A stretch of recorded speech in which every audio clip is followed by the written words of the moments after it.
Well, folks, the prince of panhandling, the man with a grift, a gab, is back once again. Dr. Umar Johnson. So nice, you got to say it thrice. Dr. Umar Johnson. Dr. Umar Johnson. He's back. He's back. And he's begging. Not only is he back begging, because we're used to him begging, but now he is begging on a lifeline. You see, folks, just when I thought that the race hustle was no longer hustling, that the money wasn't coming in the same way that it used to, there's been a lot of silence coming from the Reverend Al Sharptons of the world. All of a sudden, we've got the return of, I would say, a man who deserves to be on the Mount Rushmore of race hustling, of race grifting. This man right here has been begging for money to build his so-called school for black boys for the last 15 years. There are people who were in middle school that are now in their professions today. From the time he started begging to this day today, there are people who were single and childless that now have children in middle school. You get what I'm saying? People have come and gone. People were donating for their child to go to that school, and now that person's got children. That's how long it has been since this man put out this promise that he was going to build a school for young black boys. Young black boys. Now here he is begging for more damn money. So we're going to go ahead and get into this. We're going to have some fun with this one today, because how can you not? You know, it's Dr. Umar Johnson. So nice, you got to say everything twice. Let's get into it. Dr. Umar has access to no money right now. Oh, yes. He speaks in third person, by the way, for those of y'all who may not be up to speed with this man. You may be wondering what the hell is going on. You'll get it once I play this through. Because my personal account contains Dr. Umar has access to no money right now. Because my personal account contains all of my money. I only send it to Apple Pay and PayPal as necessary. So the Prince of Pan-Africanism, for the first time in my life, is without any digital currency. So for my loyal supporters out there, if you can spare a few dollars so I can take care of Queen Mother Ifa Tunde and myself. By the way, these are all names that he makes up for himself, his mother, and all types of people. Now, there's a whole lot of unpacking to do with this gentleman over here, such as the fact that he is always proclaiming to stand for a strong black family unit, yet he's got 2 baby mamas at the very least that we know of. And a lot of his money has been tricked off on getting to the cookie, if you catch what I'm throwing. This is a man who's been known to be a deadbeat.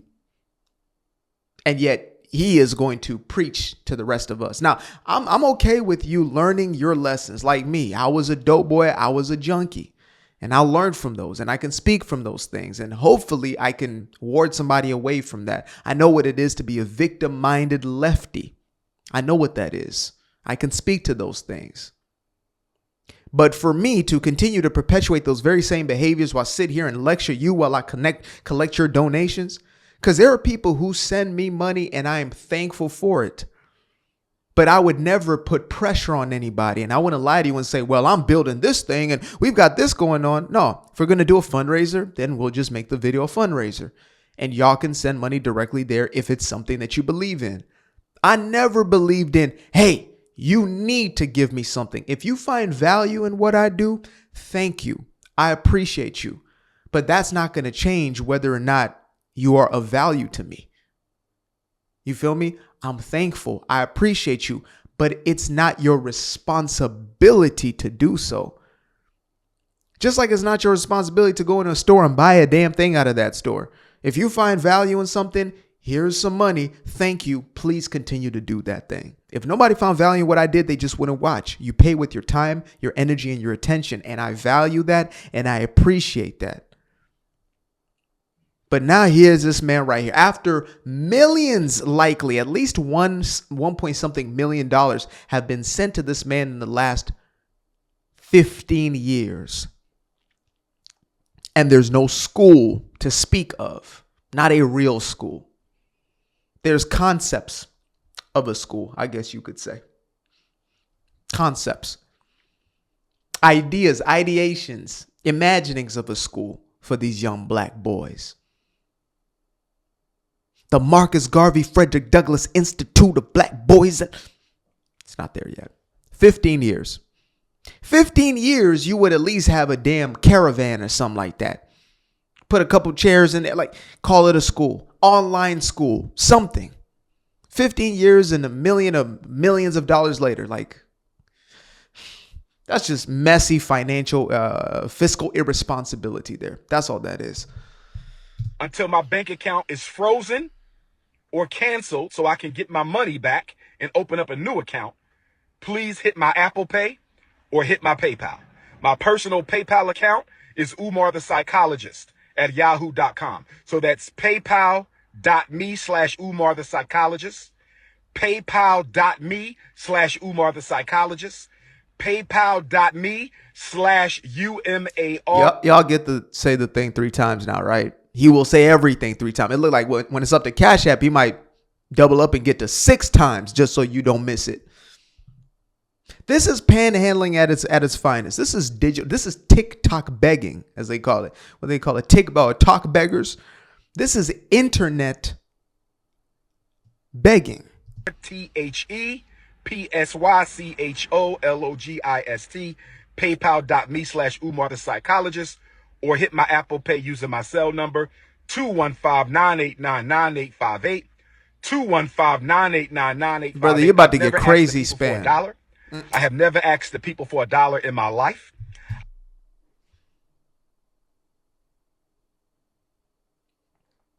I don't think there's a single other human being on this planet, at least not one I can think of, who has begged more online than this man. I don't even think Al Sharpton, in his 157 years of race hustling, has reached the levels of e-begging, television begging that this man has done right here. And again, if he was, look, here's the thing with me. I believe in an equation of value for value, whatever you believe that value is. So if you come up to me and you say, hey, give me some money, I would likely say, well, for what? And you say, well, I just really need it. And I'll say, okay, if I have it, maybe I can help. If I can't, then I just can't. But let's say I got it. I would likely say, okay, are you willing to work for that money? Like I can, I can use some help doing this, maybe clean up, clean the garage, whatever it is, right? That's a value for value to me. That makes sense to me. If you tell me no, I just want the money, then I'm going to say, well, then no, you're not going to get the money. Simple as that. Value for value. So if you're my favorite content creator, whatever it is, I'm going to send money because I believe in your mission. I believe in what you're doing and I'm thankful for it. And I want you to continue to do what you're doing. Here, he turned his damn thing on, gave you nothing and said, look, run them pockets. I could never for the life of me imagine. Some of us have too much. We are too proud to ask when we need it. You know what I'm talking about? Need. You look in the fridge and the fridge is looking back at you. You understand me? You can see to the ends of the walls, just water. Damn. Clinical, just clarity in there. Just absolute oblivion, nothing in there. And yet you won't ask a relative. This man has got a different set of, I don't know if it's cojones or I don't know what that is, but let us continue. I have never asked the people for $1 in my life. I've only asked you to donate to the FDMG Academy for Boys. I don't have any sons. I have 2 daughters. So the FDMG campaign is a selfless project, mission, and service to provide our boys with the education that they deserve. But right now, I don't have any money because my account was frozen by my bank because someone has been trying to hack into my account, hack into FDMG Academy account. So the FDMG Academy account is frozen. My personal account is also frozen. That means we're going to lapse on our utility bills. We're going to lapse on our internet bill. We're going to lapse on a lot of our bills at FDMG. The bank is not giving me a timeline as to when the situation is going to be resolved.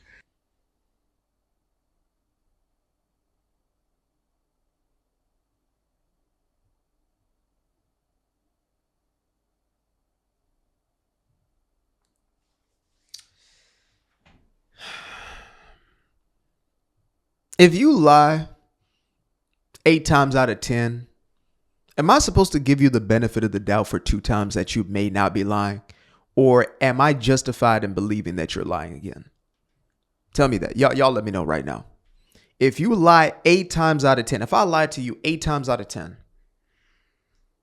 do I deserve for you to believe, well, maybe, just maybe this is the one of the 2 times that he doesn't lie? No, you don't owe me a damn thing. You're a liar. He is a liar. I don't believe you, bruh. I don't believe. I really hope. I don't wish this on anybody. I don't wish brokenness, sickness, any of that on anybody. I don't. I wish you prosperity, but I wish you not lie. I wish you tell the truth. See what happens to the race hustlers? And this is my thing, right? Because it's a profitable venture. And some people say I'm on the other side of the spectrum. I grift by, exploiting black people, and, I'm an agent of white supremacy, whatever, because I call out toxic black culture, which is actually a far less profitable venture than pandering to black folks. Pandering in any sense is usually going to make sense, especially like to women. Black women, that is a market upon markets. If you could just sell them what they want to hear, black liberal women, oh my God, you will walk away with an absolute bag. But no, I'm not going to lie to you. I can't live with myself knowing that I'm spreading lies for cash. That can't be the trade-off. So what I've now seen is that because you continue to push these victim narratives, you somehow end up being a victim yourself, especially if you believe anything that you're actually saying, which is why I push my message. It's personal accountability, personal responsibility, changing your culture from the inside out, which means you as an individual and, externally as your outer world, not externally outside of yourself necessarily, but how do you change your circumstances? By changing you. Change your thoughts and your behaviors. Change your habits. Do different things, get different outcomes. It is your responsibility. It is not the white man's responsibility. It is not the Jews' responsibility. It is the you's responsibility. If you want a different outcome, do something different. There are people who hate on me on this platform. I might click on their profile and see that they're trying to do the same thing as me. Some people got 5 videos in the last 5 years and they're mad at me. I show up every day. I do my best to show up 3 times, morning, afternoon, and evening for you. I do my best to always show up for y'all and show up for me. And so I reap the benefits of that. People want this fast track, shortcut, easy way. Then they get mad at the person who's taking the gradual steps. It's wild. So he pushes a narrative of black people. You are oppressed. The white man and white supremacy has held you down 400 years. Send me some money. Y'all stay broke. He stays broke. That's what happens in that equation. He could actually make some money like a lot of these, these so-called pastors who spew the very same sort of nonsense, so-called black leaders, right? If he was more fiscally responsible. But the IRS wouldn't even give him the 50c31. They wouldn't even give him the non-for-profit because he didn't turn in the paperwork. He didn't give them what they needed to do that. So you are businessly irresponsible, fiscally irresponsible. You're not being professional in your dealings. Then you get the result that you deserve from that. Simple. Got a kid outside right now. What's going on? Okay. He's looking into the wrong office. Y'all might have been there for the one episode. There was a little kid by my door right here, looking through the glass like this. What a moment it was indeed. Yeah, brother, Dr. Umar Johnson, I would just say either, find a job, find some sort of work, or do things that are going to be of value of your audience, and then they will gladly give you that money and then be responsible. It's like if y'all, let's say throughout the next 10 years, donated millions of dollars, and I come back to y'all and say, man, I'm broke, y'all should look at me crazy. Y'all should look at me like, What the hell is going on here? What happened? And if the only thing I can say back to you is, well, I mean, my money's tied up. No. There must have been a level of fiscal irresponsibility. Maybe I went through some things, the family went through some things, etc. Hopefully we're able to, cover those charges. But let's be real. I have to be in charge of my own financial life. It's not an easy truth to accept, but it's a necessary one. I can't blame anybody else for the state of my pocket. I have to figure out a way. I do. So people are contributing, and then 15 years later, you are coming back to them, begging, talking about, I ain't got it. Mother Ifatunde. Mother Ifatu, your mama. Now your mama's in the comment. What's your mama got to do with this situation? She got the same spending habits as you? Come on, man. Now you're using your mama as a means. Come on, bruh.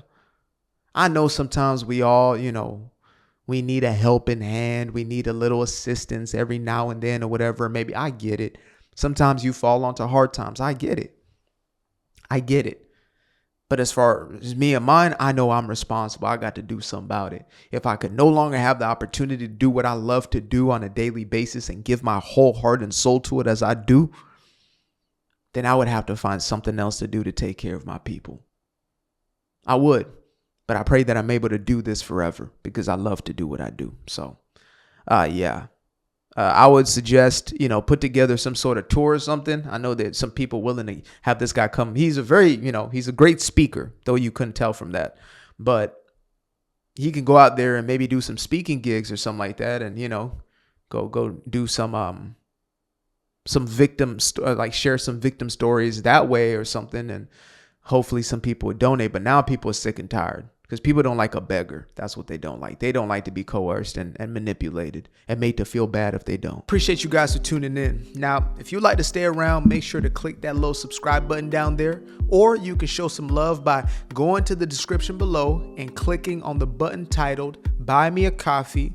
Leave a little something there, or click on the Cash App. Leave a little something here. Till the next time, peace. Aquarius.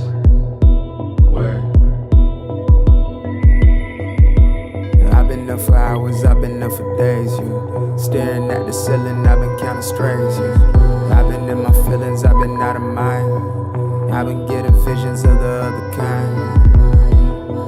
I've been up for weeks, I'm in the counting blessings over counting sheep. I can never be the type to limit when it comes to me. I used to be the pleaser for the people I ain't even need.